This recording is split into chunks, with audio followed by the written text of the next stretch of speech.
Saudações a vocês!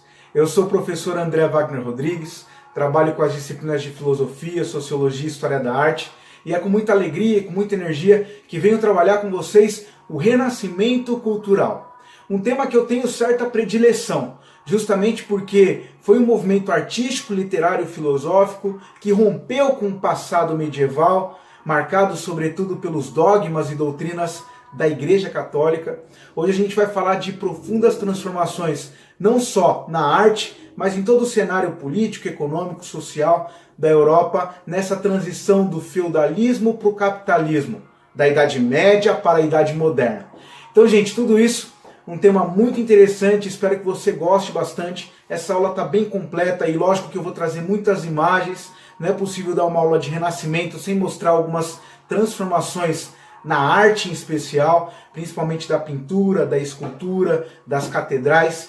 E é com muita alegria que estou aqui para trazer para vocês todas essas informações. Então, gente, hoje eu vou pedir aí uma certa atenção. Se você tiver qualquer dúvida, qualquer pergunta, se você notar alguma informação mal colocada, pode deixar aqui nos comentários. Se você puder também, compartilhe esse material para que ele chegue ao maior número de pessoas. Então, vamos à nossa aula.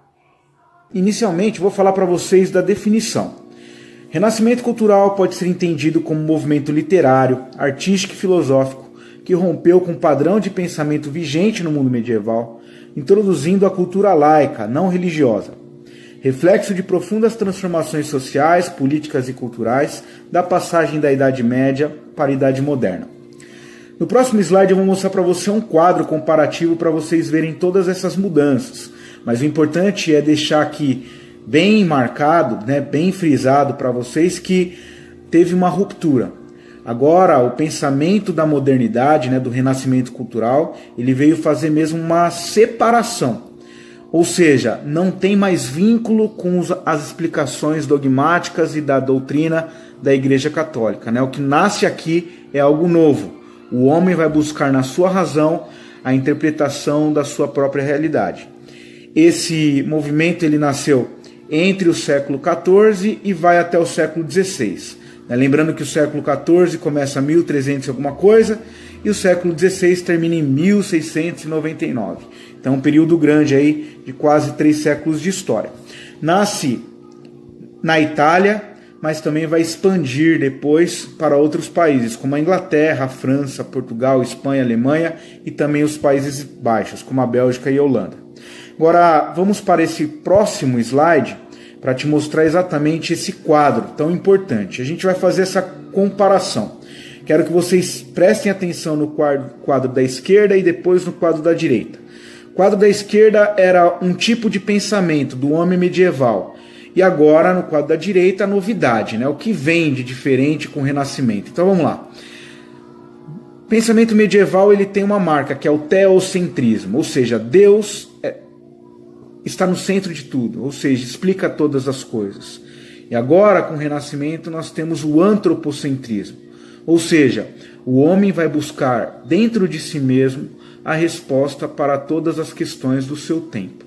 Então não vai depender tanto da igreja e das explicações da Bíblia, o homem ele vai ter agora esse impulso para buscar na experimentação, na própria vivência humana, a resposta que ele precisa para os seus dilemas. Então vamos lá, pensamento medieval existe como verdade a Bíblia, agora no Renascimento é a experimentação, a observação, como eu acabei de explicar para vocês. Marca do pensamento medieval é o coletivismo, lembrando lá do feudo, o servo que vivia na propriedade do senhor feudal, aquela relação vivia como se fosse uma grande fazenda. Então a vida ela é material e passageira. Então o importante aqui para o homem medieval é justamente a recompensa divina. Então viver uma vida boa aqui, de acordo com os preceitos religiosos, vai garantir o reino dos céus. No pensamento renascentista isso se rompe, agora nós temos a marca do individualismo. Ou seja, a vida material também é algo divino. Por isso é extremamente importante. Eu tenho que agradecer a vida que eu tenho, não ao contrário. O pensamento medieval é marcado também pelo conformismo. Eu tenho uma vida onde, por exemplo, um servo medieval pagando muitos tributos, garantindo somente o que tinha para sobreviver. Mesmo assim, ele se conformava naquela situação porque, como o pensamento é marcado fortemente pela Igreja Católica, né, ele acredita que aquele momento de dificuldade ele vai ter uma recompensa no final. E o pensamento renascentista vem mostrar que não, que a crença agora é o progresso. Não adianta a pessoa ficar se conformando com a situação, ela tem que sempre estar em progressão. A natureza, no medievalismo, ela é fonte de pecado, é uma heresia. Por isso que as bruxas elas eram condenadas constantemente, porque as bruxas elas trabalham, por exemplo, com as forças da natureza. Agora não, a natureza é pecado no passado medieval.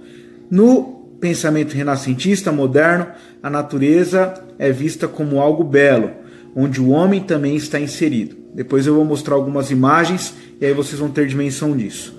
O pensamento medieval é marcado também pelo ascetismo. O asceta é aquela doutrina de pensamento ou de fé que considera a ascese, a disciplina e o autocontrole estritos do corpo e do espírito, um caminho imprescindível em direção a Deus, a verdade e também a virtude. Então, veja como a marca do passado medieval é voltada em especial para a fé, para a religiosidade. Na Idade Moderna, com o Renascimento, nós temos o hedonismo. Lembra dessa palavra? Hedonismo significa a busca pelo prazer, né? É os cirenaicos, né? Uma doutrina filosófica, né? Depois eu vou explicar melhor para vocês, mas nesse momento entenda como uma dedicação ao prazer dos sentidos, fundamento de todos os prazeres espirituais. Então, assim, é tempo de viver experiências, né? De ter prazer por tudo que se vive, né? A busca pelo prazer pessoal é a marca do Renascimento. E por fim, lá no medievalismo, a gente tem o dogmatismo como base. O dogmatismo significa a fé religiosa e a verdade de todas as coisas. E agora, no Renascimento, nós temos como verdade a razão humana que está dentro de todo ser humano.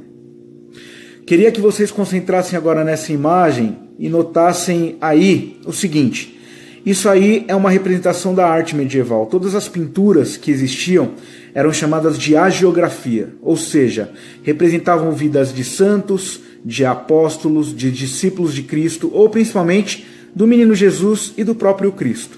A arte era voltada principalmente para temas religiosos. Mas o mais legal nessas imagens, eu quero que vocês observem, só existem duas dimensões aí. Você não consegue enxergar a profundidade. É como se fosse uma figura chapada, né? Você só vê altura e largura, você não vê profundidade. Isso vai se romper também com o Renascimento. Mas antes eu vou falar um pouquinho de arquitetura. Queria que vocês olhassem aí essas duas catedrais.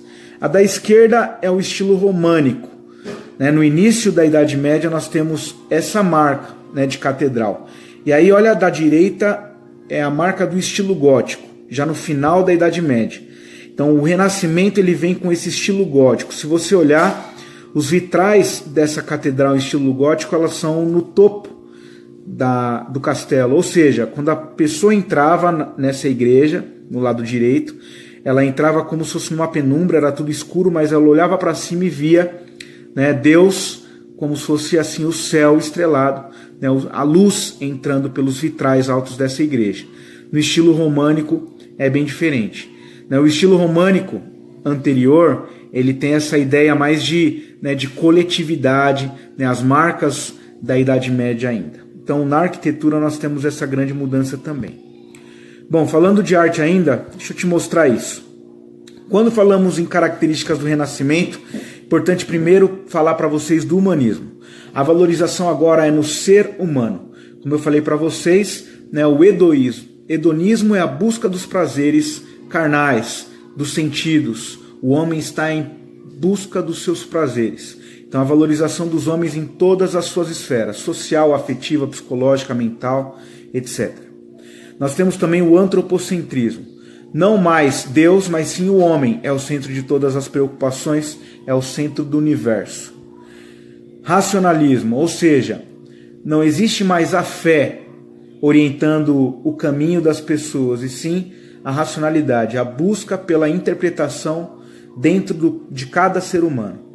Cientificismo só é verdadeiro agora o conhecimento, aquilo que pode ser observado, aquilo que pode ser experimentado, ou seja, a ciência ela nasce com força nesse período. O empirismo é um complemento da própria ciência. Empirismo significa experimentação. Então eu só vou trazer como conhecimento verdadeiro aquilo que pode ser observado e experimentado. Inspiração na cultura clássica. Lembrando que os gregos antigos eles inventaram o racionalismo, né, com Sócrates e Platão, que a gente estudou nas aulas de filosofia. Aqui no Renascimento, né, ao contrário da Idade Média, nós temos também essa inspiração na cultura greco-romana. Abrangência. Homens, cultos e urbanos. Quando a gente fala de homens, lógico, principalmente setores como a Igreja Católica e a nobreza, mas em especial a burguesia. Né? Inclusive, o Renascimento cultural ele tem essa marca, né? Um movimento criado também por essa classe social em ascensão chamado burguesia. A Itália foi o berço do Renascimento. Como eu disse para vocês, cidades italianas como Gênova e Veneza eram centros importantes de comerciantes, então existiam muitas trocas de comércio, existiam também figuras importantes como os mecenas, que eram aqueles que financiavam as obras de arte. Desenvolvimento comercial urbano é a marca da Itália no século XIII, no século XIV, e é por isso que lá que vai ser o berço de toda essa revolução no plano do pensamento. Contato com árabes e bizantinos que aconteciam dessas relações comerciais estimularam ainda mais a produção cultural da Itália, que são os herdeiros naturais do próprio Império Romano, já que a Itália é o centro do poderoso Império Romano de outrora. Surgimento do mecenato, né, eu falei um pouco atrás, o mecenas é aquele que financia a obra de arte. São comerciantes enriquecidos com a prática, né, agora muito expressiva do comércio, da vida urbana. Esses comerciantes vão querer que os artistas reproduzam as suas cenas familiares, as suas cenas individuais.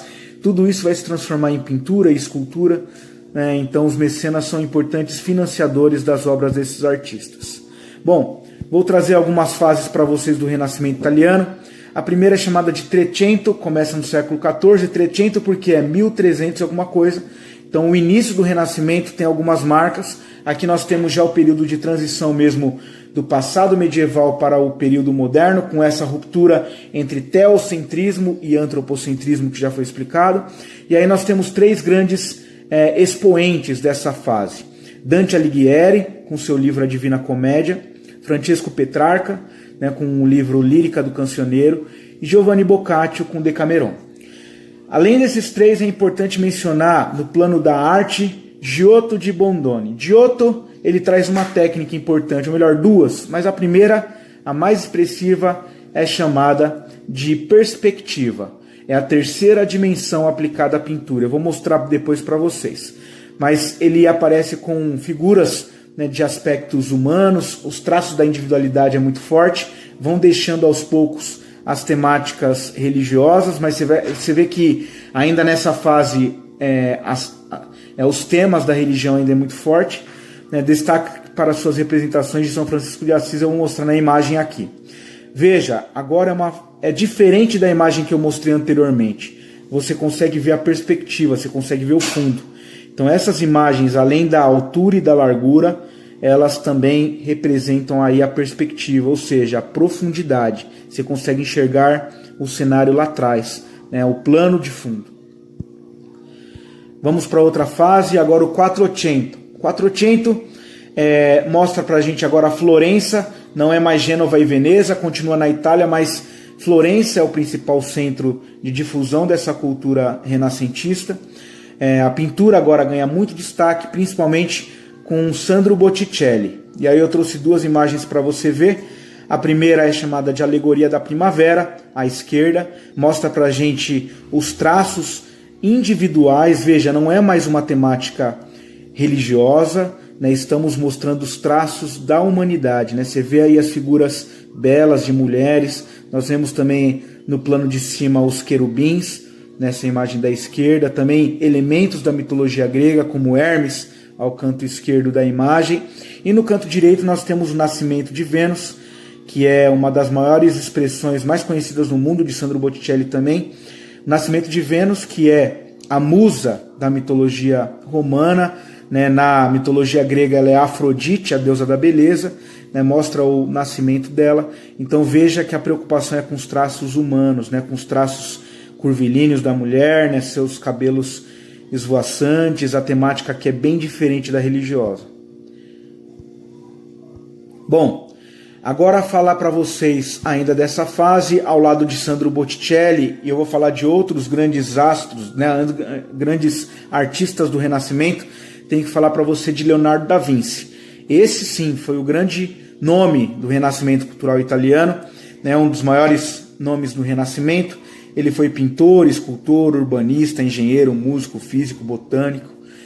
As obras de maior expressão vocês conhecem, a primeira aí, à esquerda, Gioconda, a famosa Mona Lisa, que está lá no Museu do Louvre. Nós temos, né, a Santa Ceia, que é bem conhecido também, né, foi fonte de estudo para vários artistas intelectuais, principalmente nos últimos tempos por Dan Brown, e serviu de até inspiração para filme, para livros. E aí no plano superior você vê a figura do homem vitruviano, né, a marca do antropocentrismo renascentista, ou seja, o homem está no centro do cosmos. A sua razão, a sua particularidade, a sua individualidade que estarão no primeiro ponto, né, assim, do ponto mais importante das características desse momento histórico, né, chamado Idade Moderna. Ainda características do Quattrocento, nós vamos ver também os papas aparecendo como mecenas, ou seja, como aqueles que vão impulsionar as obras de arte, que vão ser financiadores dos artistas. Roma, no Cinquecento, vai se tornar agora o principal centro, depois de Florença.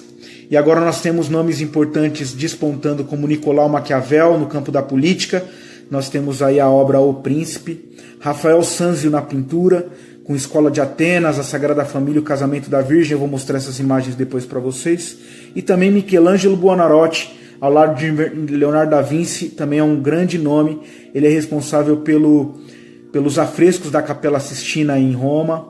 E nós temos também algumas pinturas e esculturas famosas que romperam o tempo, são muito importantes para a cultura mundial, como Moisés, Davi e Pietà. Está aí algumas das obras que eu falei para vocês: O Casamento da Virgem e Escola de Atenas, né, de Rafael Sanzio. E nós temos aí as obras de Michelangelo Buonarroti, né, Davi, Moisés e a criação. Essa imagem no plano de cima é uma das imagens mais importantes que ganharam o mundo, vocês devem conhecer, né? O início está lá nos afrescos da Capela Sistina, uma capela importante em Roma. Agora vamos para o Renascimento fora da Itália. Eu vou agora de uma forma um pouco mais rápida para vocês conhecerem o que aconteceu fora da Itália. A gente tem aí muitas mudanças.